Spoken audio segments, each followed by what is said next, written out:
Bonsoir. Merci d'être parmi nous ce soir pour cette soirée consacrée à Gabrielle Chanel et son rapport intime à la littérature. Et pour ce faire, que de mieux qu'un théâtre, et non des moindres, celui de la Princesse Grace. À ce titre, merci Madame le directeur des affaires culturelles d'accueillir cette conférence lecture dans ce prestigieux établissement. Merci à l'équipe du théâtre pour sa disponibilité.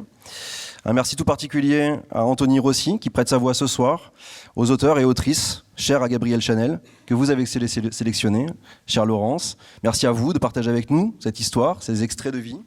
Merci de m'avoir invitée. De l'une des plus grandes créatrices de mode, qui était Coco Chanel. Laurence Delamarre, vous avez rejoint la maison Chanel en 2004.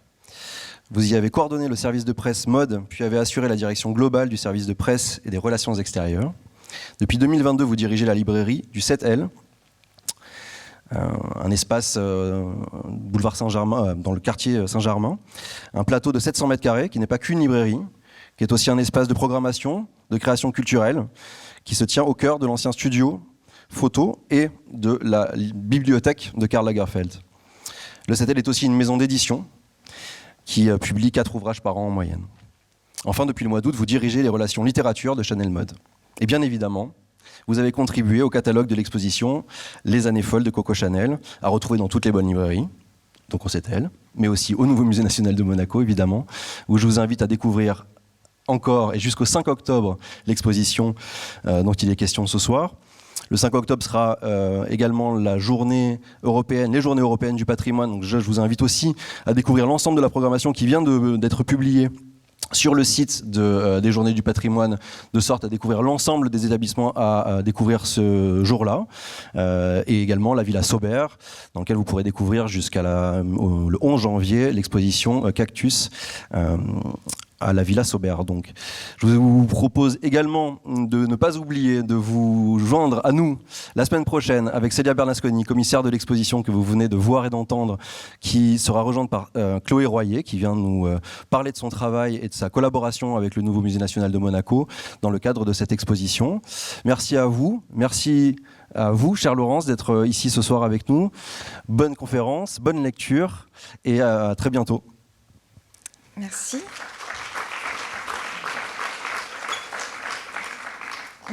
Merci à tous d'être là ce soir.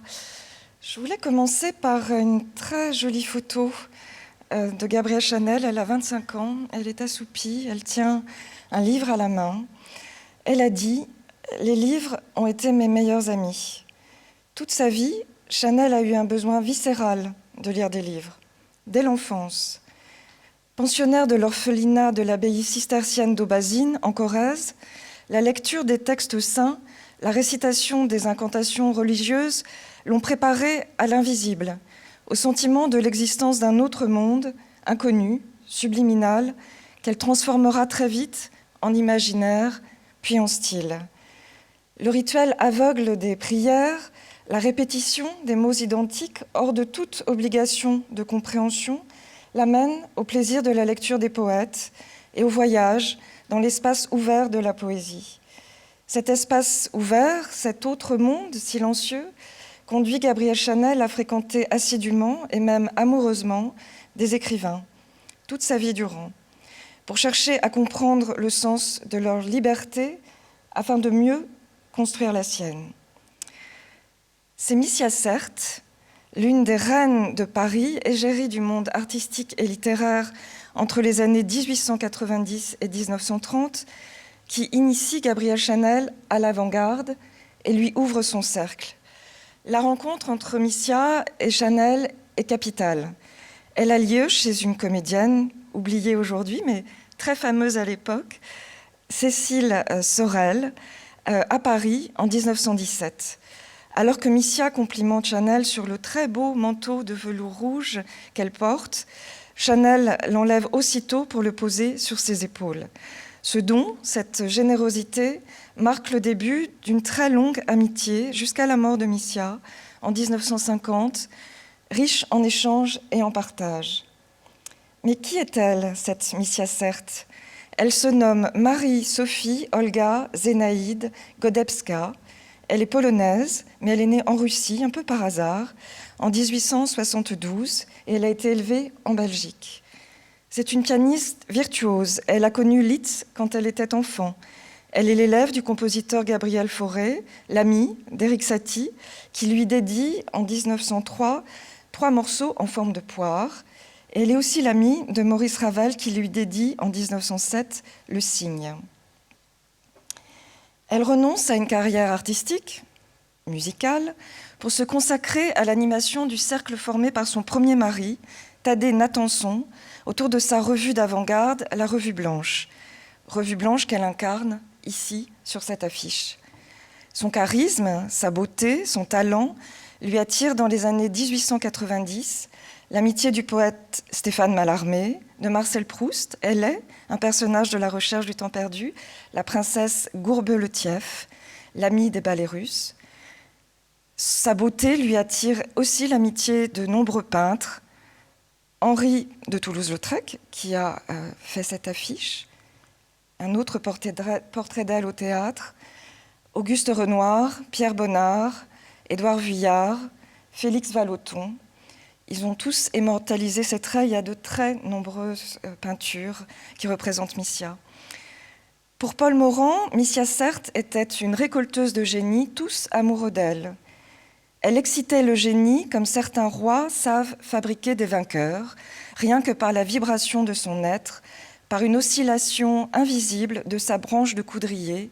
Missia, forte comme la vie chevillée en elle, avare, généreuse, mangeuse de millions, enjôleuse, brigande, subtile, commerçante, plus Madame Verdurin que la vraie, prisant et méprisant hommes et femmes au premier coup d'œil.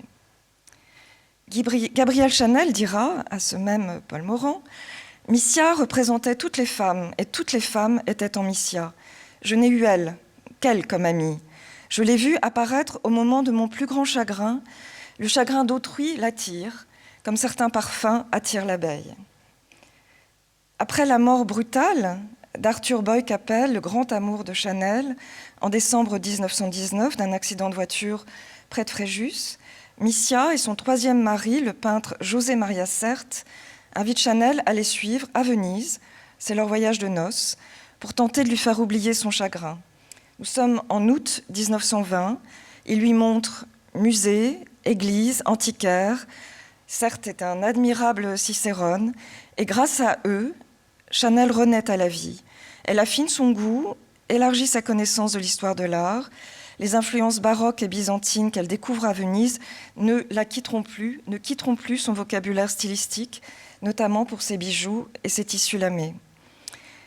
On peut dire que Missia s'est véritablement entichée de Chanel. Elles ne peuvent plus se passer l'une de l'autre, se téléphonent plusieurs fois par jour. Missia présente Chanel à ses amis, qui composent toute l'avant-garde littéraire et artistique du début du XXe siècle. Le poète Pierre Reverdy, dont Missia finance la revue Nord-Sud qu'il a créée, mais aussi Jean Cocteau, et Missia est la princesse des Bormes dans Thomas l'Imposteur, Pablo Picasso, Igor Stravinsky, Erik Satie, Serge Diaghilev et la troupe des ballets russes. Des amitiés indéfectibles, des passions amoureuses, des liens d'argent se tissent. Chanel prend le relais de Missia pour les financer à son tour. Et très tôt, elle n'a plus besoin de personne, ce sont les autres qui ont besoin d'elle. Écoutons ce qu'a écrit Jean Cocteau à propos de Chanel et des artistes. Nous sommes en 1954, quelques mois avant la réouverture de sa maison de couture. Je n'ai aucune aptitude à parler de la mode, sinon sous des formes qui ne concernent pas la couture. Mais la personnalité de Mademoiselle Chanel dépasse singulièrement le problème de la longueur des robes. Mademoiselle Chanel est un personnage, une de ces figures sans lesquelles l'énigme de Paris reste une énigme. Pour comprendre notre ville, il importe de savoir que l'actualité bruyante ne dirige pas son mécanisme et que des forces secrètes assurent la continuité traditionnelle de ce qu'on pourrait prendre de loin pour une anarchie. Une phrase très étonnante de Mademoiselle Chanel éclairera notre lanterne. Ce que nous créons dans la mode doit être beau d'abord et devenir laid ensuite. Ce qui crée l'art doit être laid d'abord et devenir ensuite beau.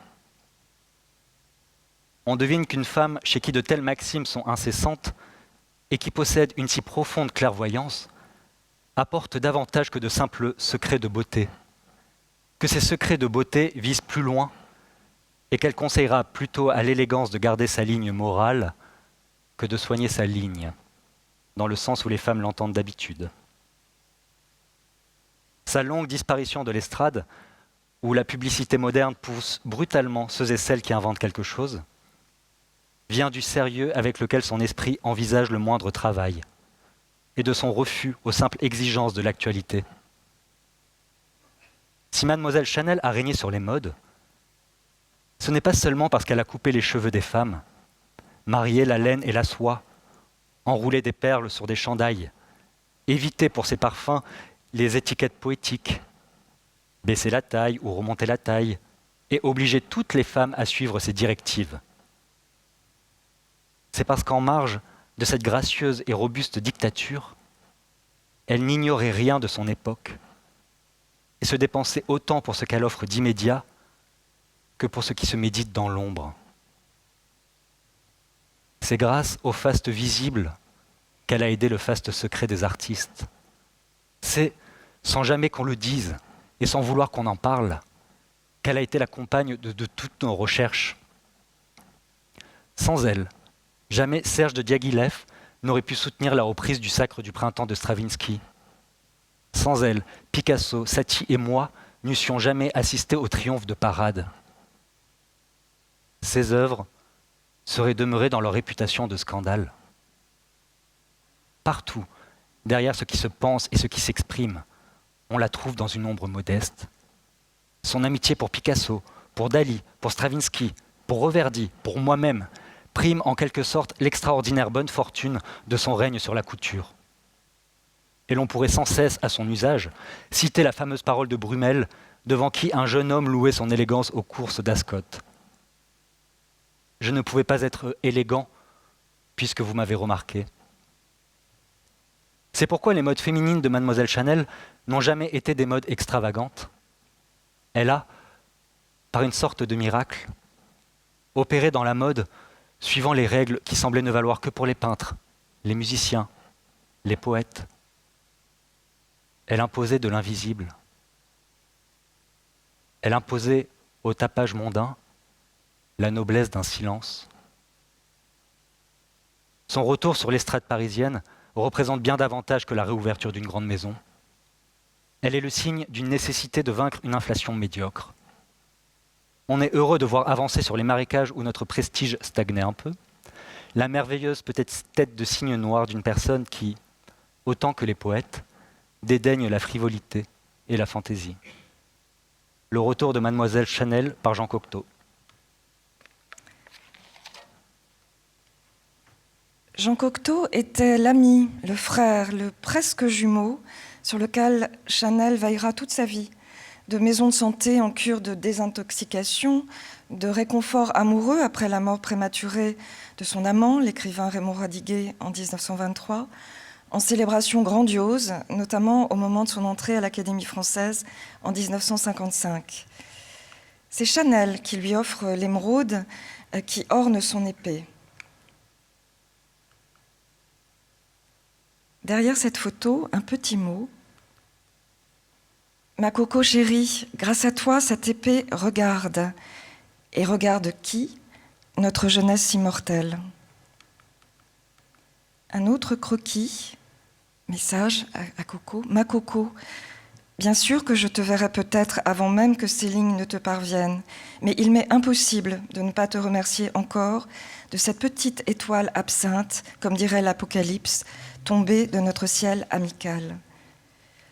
Cinéaste, dessinateur, romancier, auteur dramatique, Jean Cocteau se revendique avant tout comme poète. Dandy, amateur de mondanité, il est l'une des principales figures artistiques et littéraires du Paris de l'entre-deux-guerres. Chanel est son amie, sa confidente, la mécène qui l'a toujours soutenue et accompagnée. Le 29 mai 1917, Paul Morand, mentionne dans son précieux journal la présence de Cocteau et de Chanel chez l'inévitable Cécile Sorel. Cocteau raconte un dîner inouï avant-hier chez Cécile Sorel. Il y avait les Berthelot, certes, Missia, Coco Chanel, qui décidément devient un personnage. Cocteau, c'est presque la même chose. Cocteau dessine et rédige plusieurs portraits subtils de Chanel pour la presse. Nous venons d'entendre la lecture d'un de ses articles. Il la dessine. Il contribue ainsi à la notoriété de son amie. Et il la sollicite pour la création de costumes de 5 de ses pièces de théâtre, notamment inspirées de Sophocle et de Pétrone. La première, Antigone, en 1922, pour laquelle Cocteau déclare « J'ai demandé les costumes à Mademoiselle Chanel parce qu'elle est la plus grande couturière de notre époque et que je n'imagine pas les filles d'Oedipe mal vêtues. » Chanel crée aussi les costumes pour Orphée en 1926, l'École des Veuves en 1936, Oedipe Roi et les Chevaliers de la Table Ronde en 1937, ainsi que pour un ballet, Le Train Bleu, chorégraphié par Bronislava Nijinská, produit par les ballets russes de Diaghilev, présenté en juin 1924 pendant les JO de Paris au Théâtre des Champs-Élysées, à Paris, puis à l'Opéra de Monte-Carlo le 18 janvier 1925. Le livret est donc de Jean Cocteau, la musique Darius Milhaud, les décors sont d'Henri Laurence, le programme est le rideau d'avant-scène, d'après 2 femmes courant sur la plage, de Picasso. Et ce programme et ce rideau sont signés par Picasso. Apprécié par le grand public, fort discuté dans la presse, le ballet est un franc succès.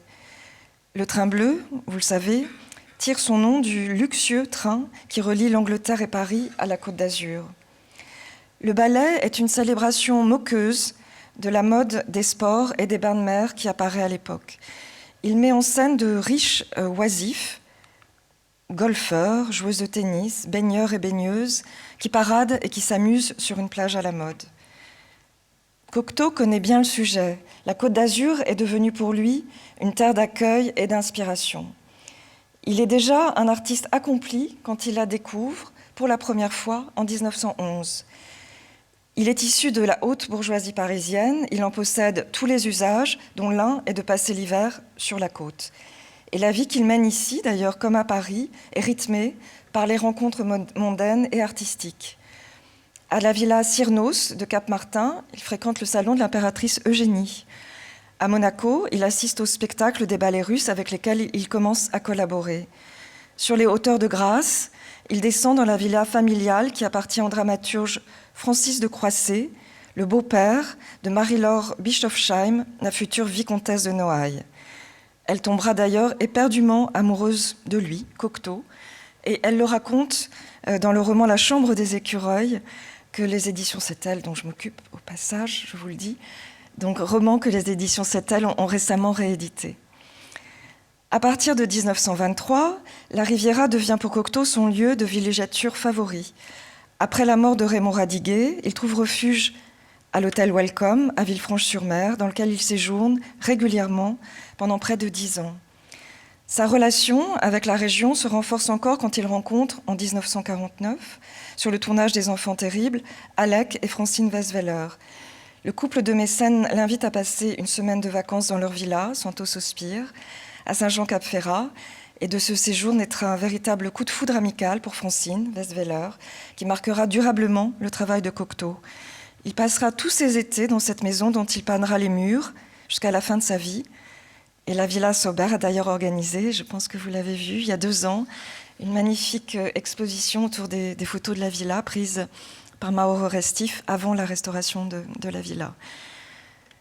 Donc ce train bleu, les peintures murales de Santos-Sospire, celle de la chapelle Saint-Pierre de Villefranche-sur-Mer, celle de la salle des mariages à l'hôtel de ville de Menton, le théâtre en plein air qu'il a lui-même conçu au Cap d'Aille, sans oublier les nombreuses toiles qu'il peint, les céramiques qu'il crée, ou encore les films qu'il réalise, notamment Le Testament d'Orphée, tourné au studio de la Victorine à Nice.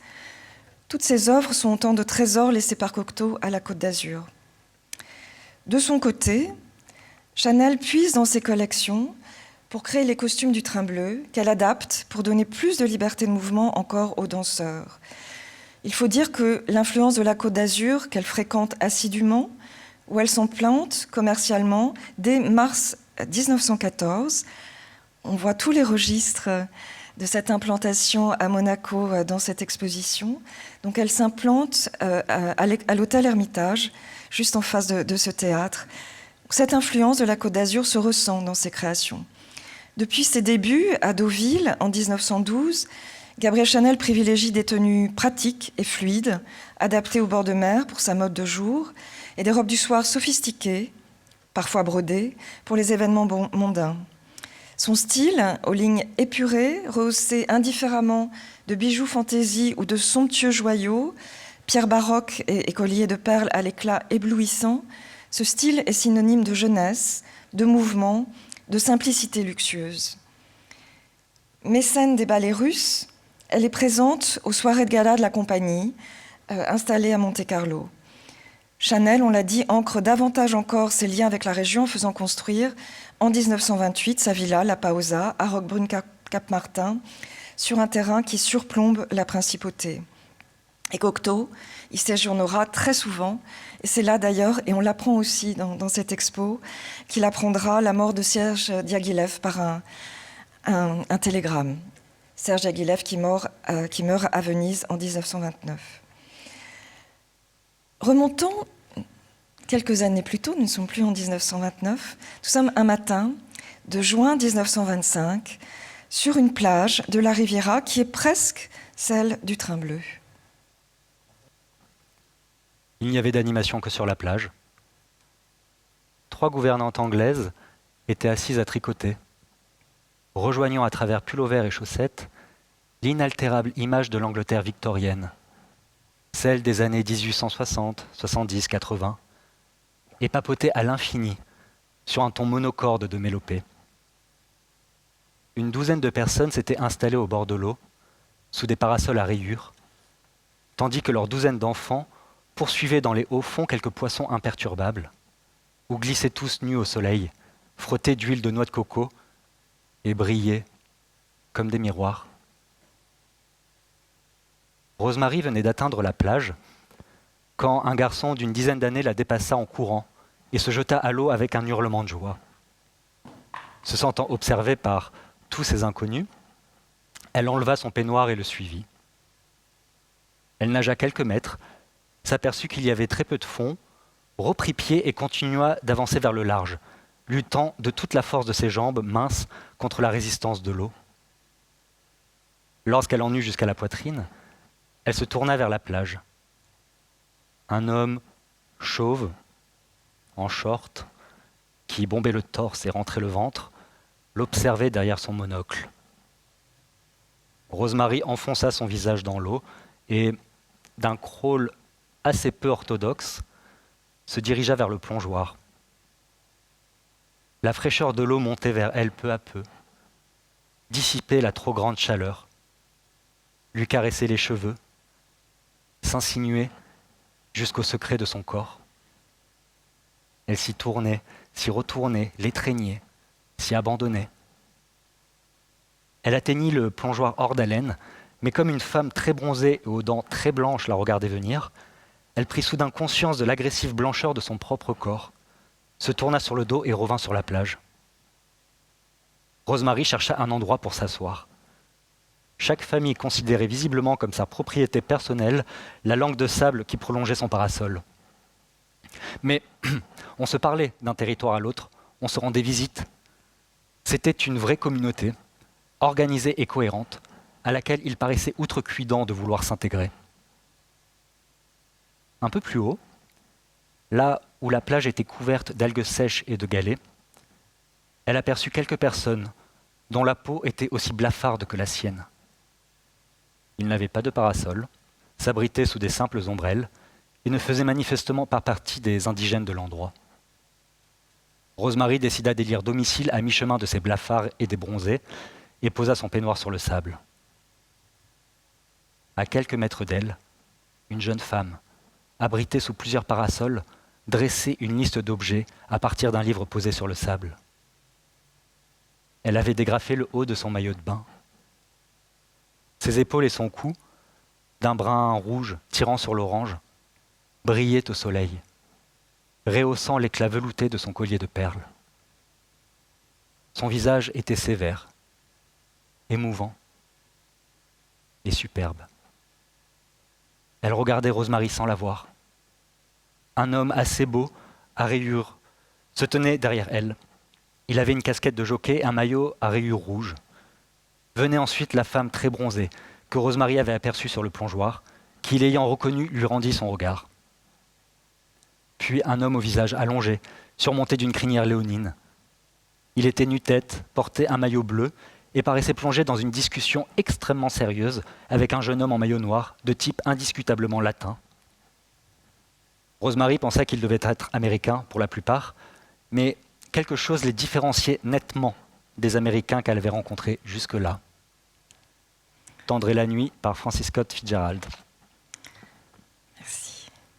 Nous venons de faire la connaissance avec Dick et Nicole Diver, les héros du roman, inspirés du couple de mécènes américains qu'on voit ici, Gerald et Sarah Murphy, double heureux et lumineux du couple formé par Scott et Zelda Fitzgerald. Le roman leur est dédié. Pour Gerald et Sarah, tant de fêtes.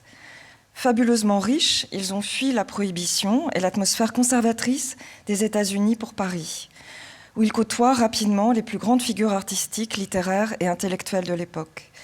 Leurs dîners, leurs fêtes deviennent très vite légendaires. Ainsi, cette soirée, sur une péniche, en juin 1923, dont le souvenir enchantera longtemps ses convives. Depuis le jour de ma première communion, c'est le plus beau soir de ma vie, dira Jean Cocteau. Les Murphy sont parmi les tout premiers à passer l'été sur la Riviera, la côte méditerranéenne étant alors délaissée au profit des plages normandes pendant les mois d'été. Ni la chaleur, ni le bronzage ne sont à la mode. Avec leur sens de l'hospitalité hédoniste et leur goût de la fête, ils inventent un nouvel art de vivre. D'abord installés à l'hôtel du Cap, qui ne reste ouvert que pour eux, puis à la Villa America, dans le roman c'est la Villa Diana, et dans le film que Henry King a tourné avec Jennifer Jones en 1962, en fait c'est la Vigie, la villa de Karl. Donc les Murphy, dans ces magnifiques endroits, sont au centre d'un large cercle d'artistes et d'écrivains, ceux de la génération perdue, selon l'expression de Gertrude Stein. Ils dépensaient leur argent avec élégance et profusion. Personne n'organisait des soirées plus amusantes, écrit Dos Passos dans ce recueil de souvenirs joliment intitulé « La belle vie ». Le couple doré que Scott et Zelda rêvaient de faire existait réellement. Les Murphy étaient riches, ils étaient beaux, ils s'habillaient avec brio, ils connaissaient les arts, ils avaient un don pour les réceptions, ils avaient des enfants adorables, ils avaient atteint le barreau supérieur de l'échelle humaine, c'était la fortune personnifiée. Et Chanel est leur amie. Sa création est indissociable de l'esprit de modernité du début du XXe siècle qu'elle comprend mieux qu'aucun autre couturier. Elle invente une nouvelle expression vestimentaire avec le corps, la liberté de mouvement, le naturel, la simplicité, le confort, la netteté et la jeunesse au cœur de ses collections et de l'émancipation qu'elle conquiert pour elle-même et offre aux autres femmes. J'ai inventé le costume de sport pour moi, non parce que les autres femmes faisaient du sport, mais parce que j'en faisais. Je ne suis pas sortie parce que j'avais besoin de faire la mode. J'ai fait la mode, justement, parce que je sortais, parce que j'ai, la première, vécu la vie du siècle. Chanel est le premier mannequin de ses créations. Elle est svelte, sportive, elle affirme son style en toute occasion. Blouse en jersey de soie à col marin, camélia à la ceinture ou sur l'épaule, marinière en jersey rayé de matelot, pantalon à pont, pantalon ample de style yachting, chandail sport, sandales plates en toile, collier de perles, deviennent les caractéristiques du style croisière de Chanel, comme le bleu marine combiné au blanc ou au beige, couleur sable mouillé. Très vite, Chanel lance l'une des premières lignes de lotion solaire qui développe l'action du soleil tout en protégeant la peau des brûlures. Elle dira à Paul Morand, pour l'allure de Chanel, Combien ces jeunes femmes seraient plus belles si elles faisaient tremper leurs perles dans les flots, dans l'élément mer, M-E-R-E, et comme leurs bijoux prendraient d'éclat à être portés sur une peau dorée par le soleil, à même le sable. En étant son propre modèle, en faisant corps avec ses créations conçues comme autant d'opportunités de transformation et d'affirmation de soi-même, Chanel devient un exemple pour toutes les femmes. Sa réussite naît de la cohérence entre ses créations, sa beauté non statique fixée dans de très nombreux portraits, et ses différents lieux de représentation, Paris, Deauville, Biarritz, la Riviera et la Pausa, qui portent et révèlent son art de vivre, toujours empreint de style et de liberté. Comme je l'ai dit, le Train bleu a été présenté à Monaco à l'ouverture de la saison 1925. 2 mois plus tard, l'écrivaine Colette, amie de Chanel, assiste dans ce même opéra de Monte-Carlo à la première de L'Enfant et des sortilèges de Ravel, dont elle a écrit le livret. Il y a des similitudes troublantes dans les destins et les œuvres de Chanel et de Colette. Toutes deux sont d'origine provinciale et modeste. Toutes deux se battent pour leur indépendance de femmes et de créatrices. Le corps féminin est au centre de leur réflexion. « Moi, c'est mon corps qui pense », écrit Colette. J'ai rendu au corps des femmes sa liberté, déclare Chanel. Colette, tout en s'écrivant comme écrivain, fait scandale dans les années 1900. La première, elle coupe ses longs cheveux nattés, elle s'habille en homme, c'est spectaculaire. Elle mène une carrière d'actrice de music-hall, parfois très dévêtue. Elle affiche des liaisons féminines. Chanel, après des débuts difficiles dans le music-hall, au café-concert à La Rotonde, à Moulins, s'impose comme créatrice de mode. Elle invente une nouvelle silhouette et brouille, et on le voit ici, dans un déguisement, alors qu'elle est toute jeune. Elle brouille les frontières du masculin et du féminin. Chanel et Colette font connaissance dans les années 1920. Elles fréquentent les mêmes cercles et partagent certains amis, les inévitables, José Maria et Missia Cert. Colette sera souvent l'invitée de Chanel à la Pausa. J'aime Colette avec ses pieds d'apôtre et son accent. En 1930, Chanel rachète à Colette sa villa La Gerbière dans les environs de Paris. Passionnée par la beauté, Colette ouvre en 1932 un institut où elle vend ses propres produits cosmétiques, à l'instar de Chanel, mais sans le sens des affaires et le flair de Chanel. Le salon de beauté fermera très vite la même année. En 1930, Colette fait le portrait de Chanel au travail pour le magazine Bravo. Après le cygne noir de Cocteau, elle compare Chanel à un autre animal et elle saisit son énergie et sa détermination. Écoutons-la. Chaque visage humain porte la ressemblance d'une bête à bec, à museau, à naseau, à mufle, à trompe, à crinière. Mademoiselle Chanel est un petit taureau noir. Que vient faire ici la Camargue ? L'Auvergne réclame sa pionnière. Il n'importe, de par l'énergie butée, la manière de faire face, d'écouter, par l'esprit de défense qui parfois lui barricade le visage, Chanel est un taureau noir. La touffe sombre, frisée, apanage des taurillons, retombe sur son front jusqu'à ses sourcils et danse à tout mouvement de sa tête. C'est au secret du travail qu'il convient de regarder cette figure de conquérante réfléchie. On l'a dit fort riche. Par chance, elle n'a rien gardé sur elle-même du contagieux éclat de l'or, indiscrète lumière qu'exudent les êtres faibles et comblés de bien. La voici piétée sur des matériaux bruts, entre des pilastres de jersey, des poutrelles de foulard imprimés, couchées. De longs drains de satin roulé chatoient, chaos de moellons élastiques dont l'éboulement ne s'accompagne d'aucun bruit. Les parois mêmes de la pièce sont enflées de sourds molletons, de duveteux lainage. Ici, tout est silence. Une figuration muette au murmure d'acquiescement près, retient son souffle. Mademoiselle Chanel est occupée à sculpter un ange de 6 pieds. Un ange blond, impersonnel, séraphiquement beau si l'on ne prend pas garde à sa rudimentaire ciselure, à l'indigence de sa chair, et morne. Un de ces anges a porté le diable en terre. L'ange, inachevé, chancelle parfois sous les 2 bras créateurs, sévères, pétrisseurs qui le pressent. Chanel travaille des 10 doigts, de l'ongle, du tranchant de la main, de la paume, de l'épingle et des ciseaux, à même le vêtement, qui est une vapeur blanche à longs plis, éclaboussée de cristaux émiettés. Parfois, elle tombe à genoux devant son œuvre et l'étreint, non pour la révérer, mais pour la châtier encore, pour resserrer sur les hautes jambes de l'ange son nuage, assagir quelque expansion de tulle. Fougueuse humilité d'un corps devant sa besogne préférée. Chanel est ainsi pareille, les reins tendus, les pieds repliés sous les cuisses, à la lavandière prosternée qui bat le linge, aux dures ménagères, entraînées, jour après jour et 20 fois le jour, à de prestes génuflexions de nonnes. Cet entraînement professionnel du corps la laisse mince, un peu creusée par la fatigue.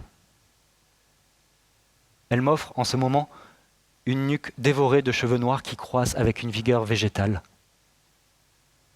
Elle parle en travaillant, bas, d'une voix contenue, exprès. Elle parle, elle enseigne et reprend, avec une sorte de patience exaspérée. Je distingue des mots réitérés, chantonnés comme des motifs musicaux essentiels.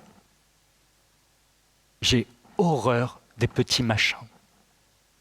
Combien de fois faudra-t-il redire que l'ampleur amincit ? Je ne me lasserai pas de redire. Appuyez là. Donnez de l'aisance ici. Non, pas de petits machins sur un tissu qui se défend tout seul. Appuyez ici. Lâchez à partir de là. Non, non, non, n'étriquez pas. Je ne me lasserai pas de redire. Merci. Chanel par Colette, dans Bravo. Jean Cocteau, Scott Fitzgerald, Colette. Un autre écrivain aura une influence majeure dans la vie de Gabrielle Chanel. C'est Pierre Reverdy, l'un des plus importants poètes de l'avant-garde artistique du XXe siècle. Paul Morand a écrit dans son Venise, en 1971, « Reverdy écrivait ses poèmes rue Cambon pendant les essayages d'une autre créatrice. Il est, après la mort d'Arthur Boy-Capel, le plus proche des amis de Chanel, qui lui voue une admiration indéfectible. Découvrir Reverdy, c'est mieux connaître Chanel. Né dans le sud de la France, non loin du berceau familial de Chanel, Reverdy s'installe à Paris en 1910, à peu près en même temps que Chanel. Il publie son premier recueil en 1915, sobrement intitulé « Poèmes en prose ». En 1917, grâce à l'appui du couturier Jacques Doucet et de Missia Certes, il crée la revue Nord-Sud, qui publie des textes de jeunes poètes d'avant-garde et promeut l'art nouveau, le cubisme notamment. C'est un intime de Picasso et de Guillaume Apollinaire.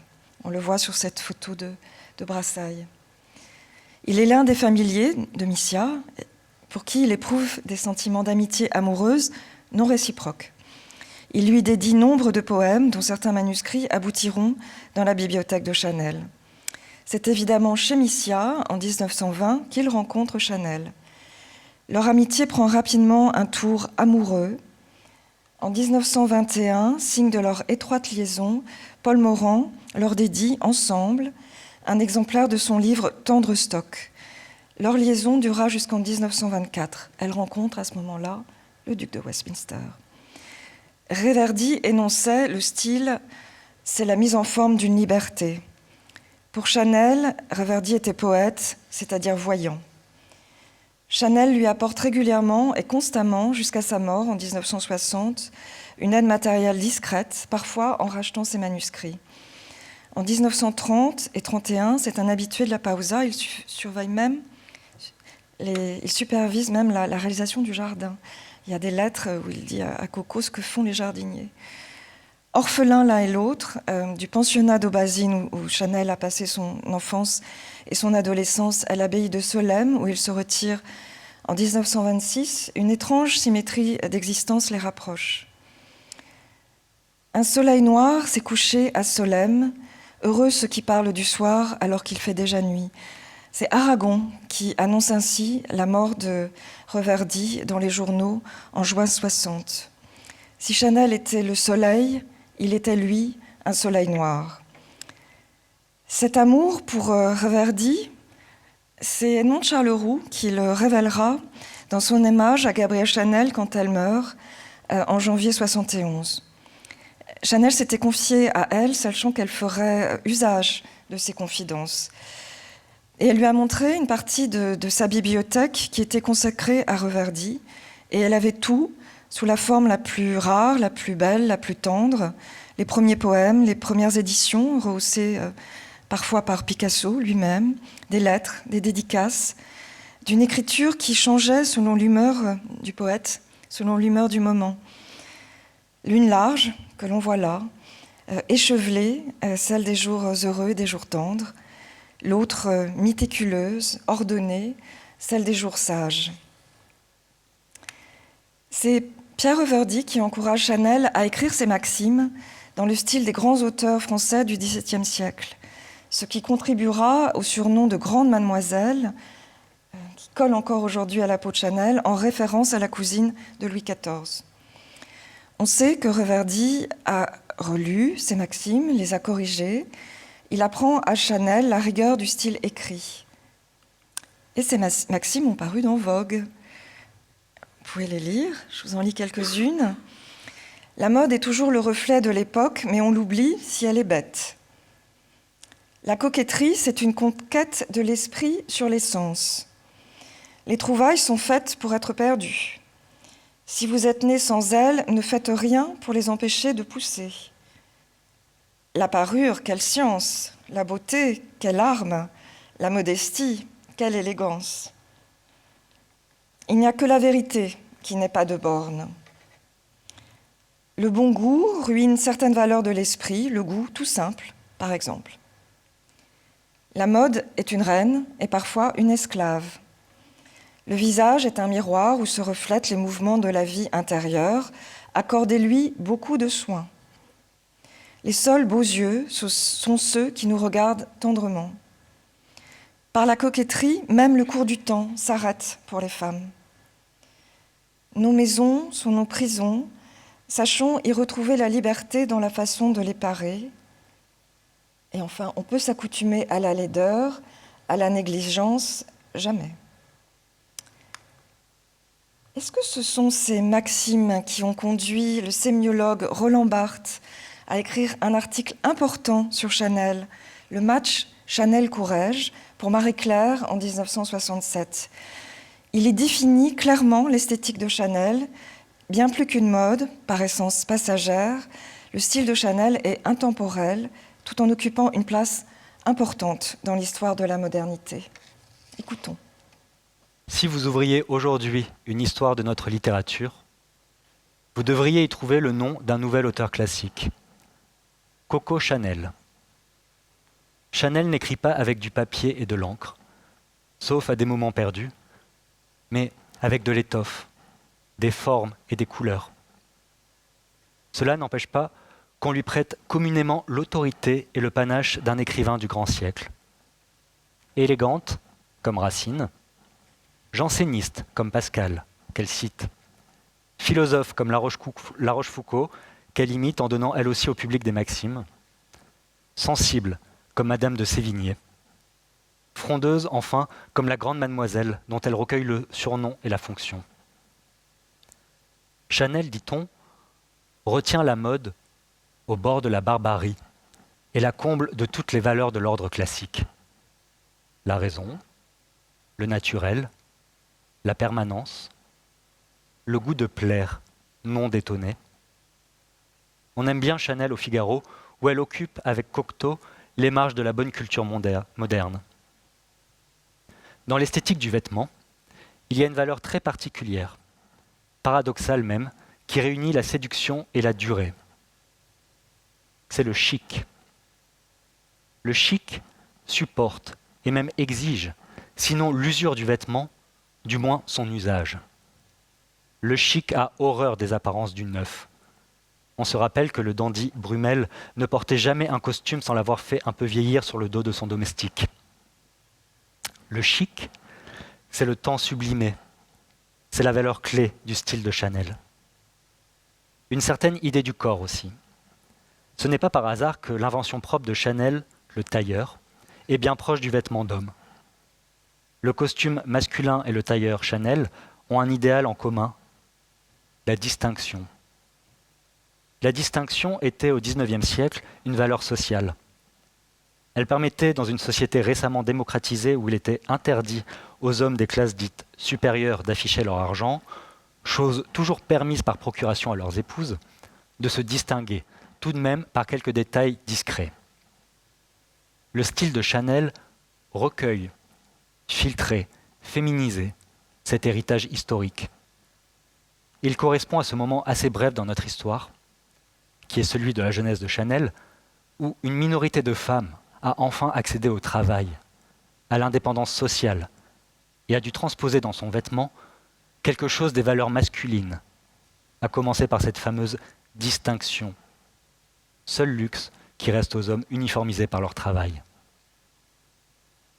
La femme de Chanel, ce n'est pas la jeune fille oisive, mais la jeune femme affrontée à un travail lui-même discret, évasif, dont elle laisse lire dans son tailleur souple, à la fois pratique et racé, non le contenu, ce n'est pas un uniforme, mais la compensation, une forme supérieure de loisir, la croisière, le yacht, le wagon-lit, en un mot, le voyage, moderne et aristocratique, chanté par Paul Morand et Valérie Larbaud. Gabrielle Chanel, qui habillait de ses jerseys, on le sait, donc la Riviera des années 20, habillait encore le monde des années 1970, par-delà sa disparition en janvier 1971, et elle continue à le faire à travers les différents directeurs artistiques qui lui ont succédé et qui revisitent l'allure de Chanel, Karl Lagerfeld, bien sûr, Virginie Viard, et aujourd'hui Mathieu Blazy. À la manière des poètes et des écrivains qu'elle admirait, auprès d'eux, il la reconnaissait comme l'un des leurs. Elle est parvenue à imposer un vocabulaire et un style, privilégiant la ligne, en débarrassant la silhouette de tout superflu et en l'inscrivant dans son époque et au-delà de sa propre vie dans la durée.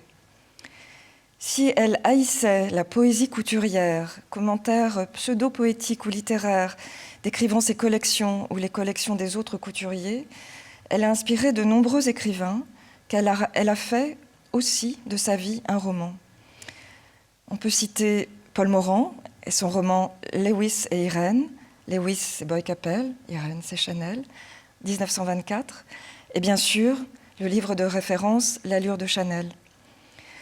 On peut aussi citer Louise de Villemorin et ses mémoires de Coco, inachevées, à la fin des années 40. Chanel mentait beaucoup, elle ne s'est pas du tout reconnue dans ses mémoires et elle a tout arrêté. On peut citer bien sûr Edmond de Charleroux et son Irrégulière, ou l'itinéraire Coco Chanel, en 1974. On peut citer Claude Delay et sa Chanel solitaire en 1983. Plus récemment, Jean Lebrun et son Notre Chanel en 2014. Jean-Louis Froment et sa femme Killy, ouvrage inspiré de son exposition éponyme à Venise en 2016 sur la bibliothèque de Chanel, rue Cambon. Et je vous annonce que son dictionnaire amoureux de Chanel va bientôt sortir au tout début novembre chez Plon. Je ne saurais trop vous encourager, vous engager à vous plonger dans la lecture de ces livres pour prolonger dans le silence de la lecture cette conférence, ou bien si vous préférez la parole, je vous invite à écouter en ligne les rendez-vous littéraires rue Cambon avec Charlotte Casiraghi. Et vous y retrouverez, entre autres, l'académicienne Chantal Thomas, qui nous fait l'honneur ce soir de sa présence et qui est là. Vous retrouverez aussi Colette dans un autre rendez-vous. Voilà, je crois que j'ai tout dit. Je voulais vous remercier de votre attention, remercier Françoise Gamer-Dinger, directeur des affaires culturelles, remercier Björn Dahlström, Célia Bernasconi, qui a fait une magnifique exposition, Et puis Benjamin Laugier, voilà pour son invitation. Merci beaucoup et merci Anthony Rossi pour les lectures. Merci.